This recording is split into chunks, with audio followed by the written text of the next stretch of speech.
Oi, povo! Sejam bem-vindos de volta! Primeiro, antes de começar esse vídeo, eu gostaria de agradecer a todas as pessoas que assistiram o primeiro, que chegaram, que ficaram. Eu tô muito feliz de poder, de alguma forma, estar levando o meu lado para vocês, podendo, de alguma forma, estar ajudando outras famílias. E é isso.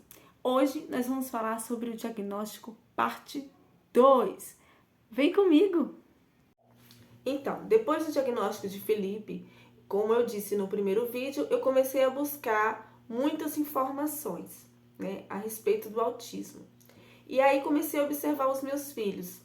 E algumas características do meu filho mais velho, o Saulo, me chamou bastante atenção. Hoje, o comportamento social de Saulo é muito diferente de quando ele era muito criança. Ele se desenvolveu normalmente, alcançou os marcos do desenvolvimento com muita tranquilidade, autonomia no autocuidado com muita facilidade, fora uma paixão que ele tinha muito grande por letras e números, tanto em português como em inglês. Sempre foi uma criança muito inteligente.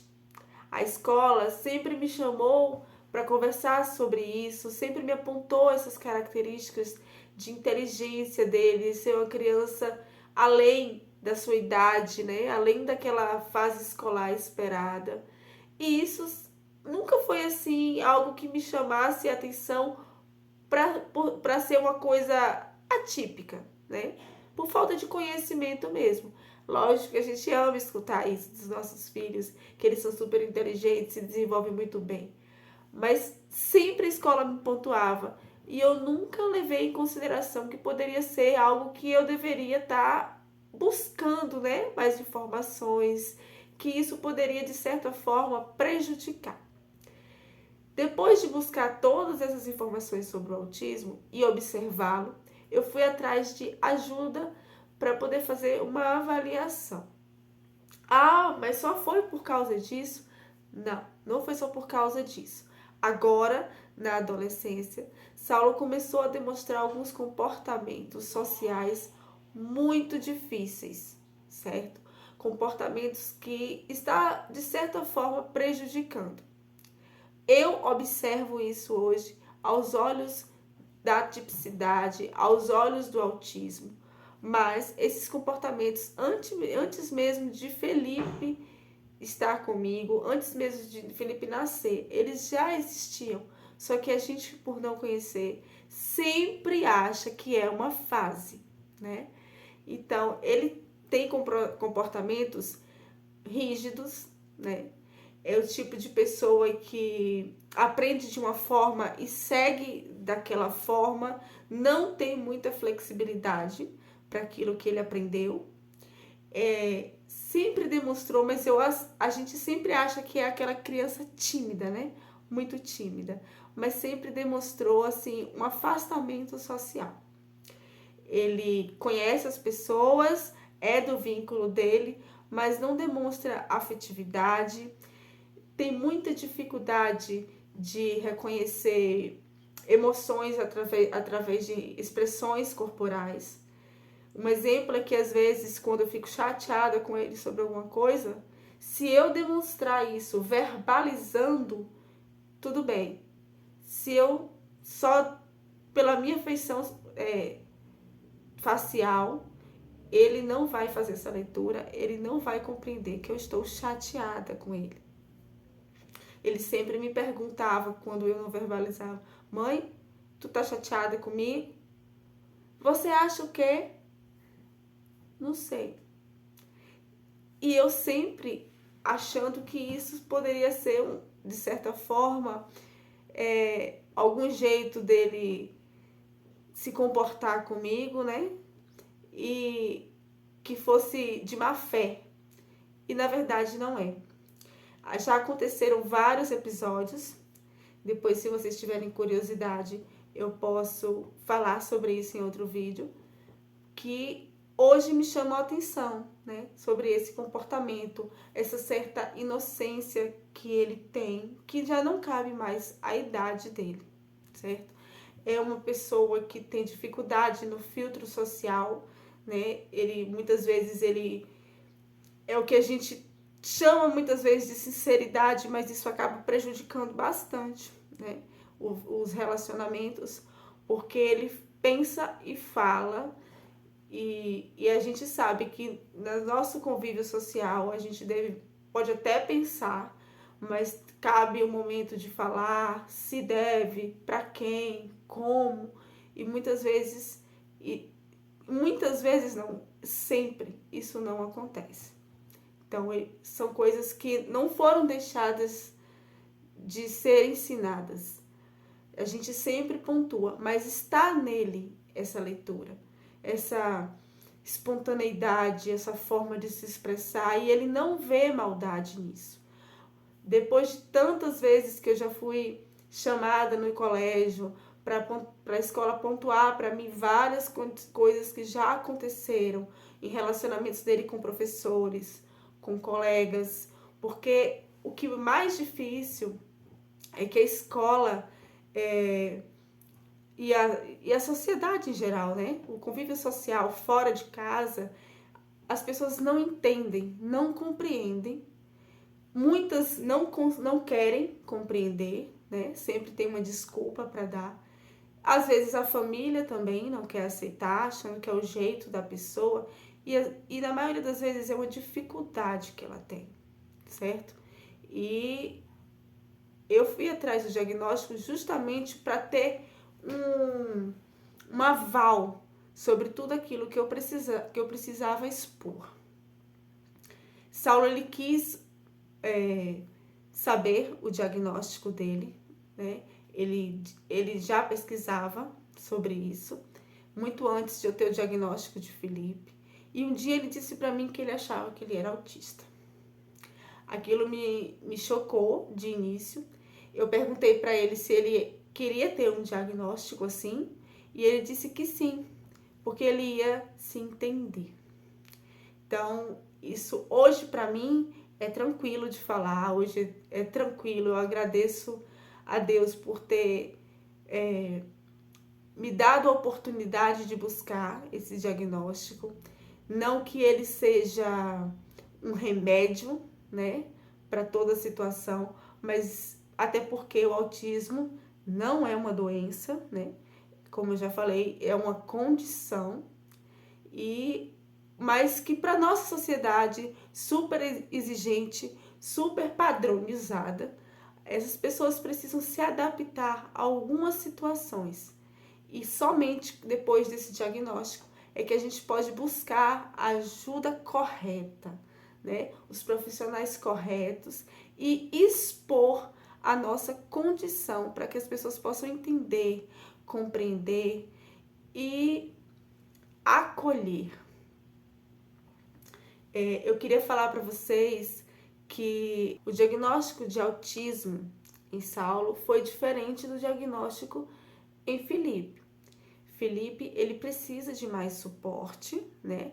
Nós estamos caminhando nas terapias, nos estímulos, nas intervenções, para que ele precise futuramente do mínimo de suporte. E Saulo, ele é o oposto.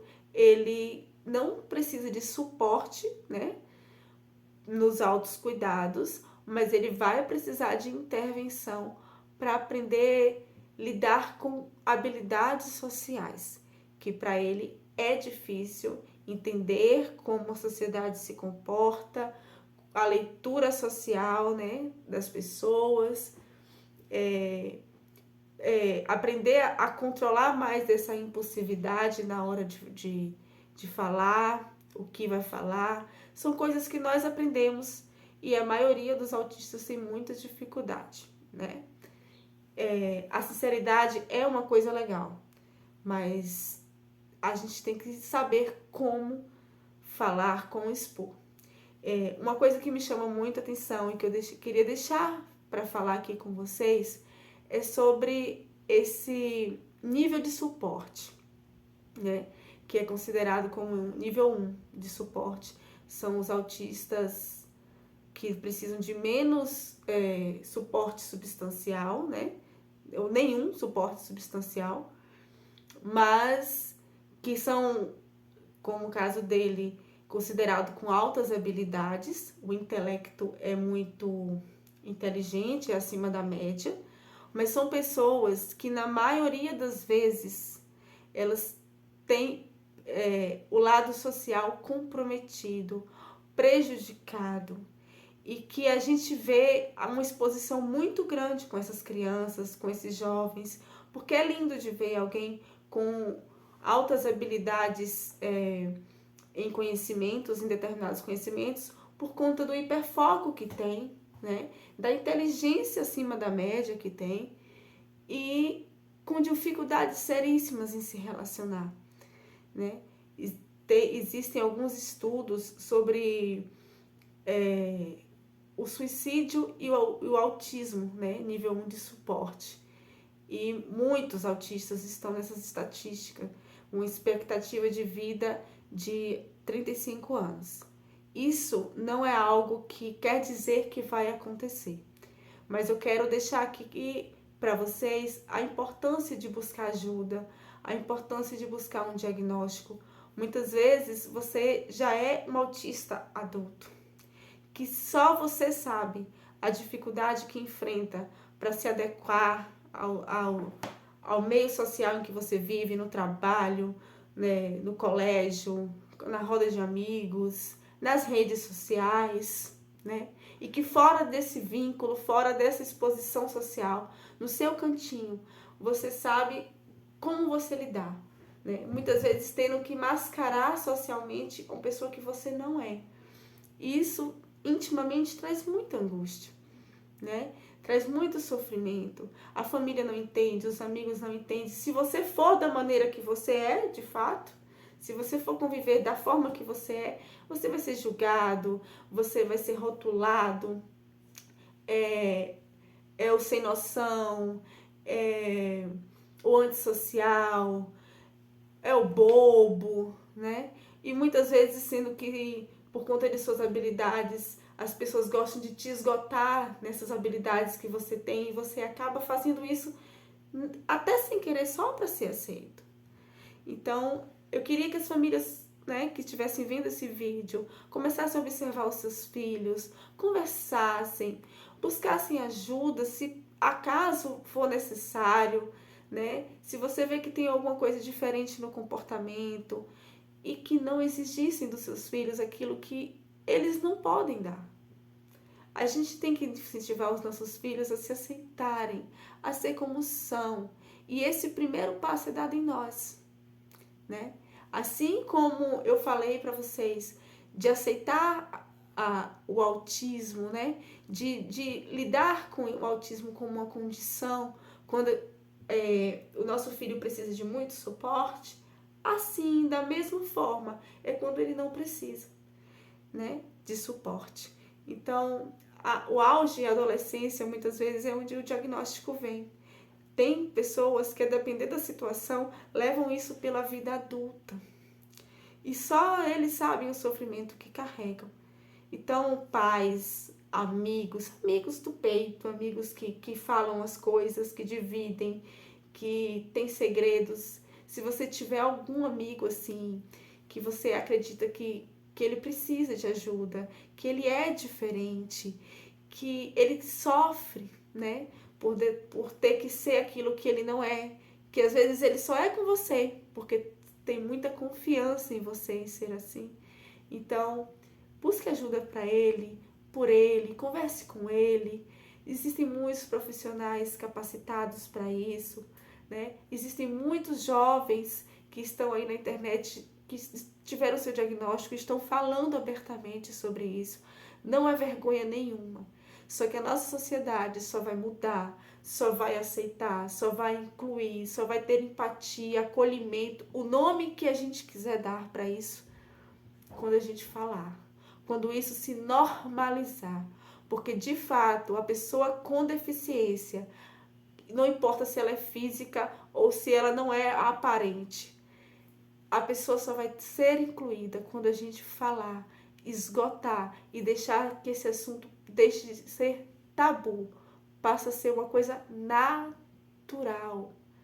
Então, não tenham vergonha, falem, busquem ajuda e acolham. Estejam presentes na vida das pessoas que vocês amam. E isso não é vergonha para ninguém. Essa é a minha mensagem para vocês. Espero que tenham gostado. Voltem mais vezes e até o próximo domingo. Se inscreve, deixa um like e compartilha. Tchau!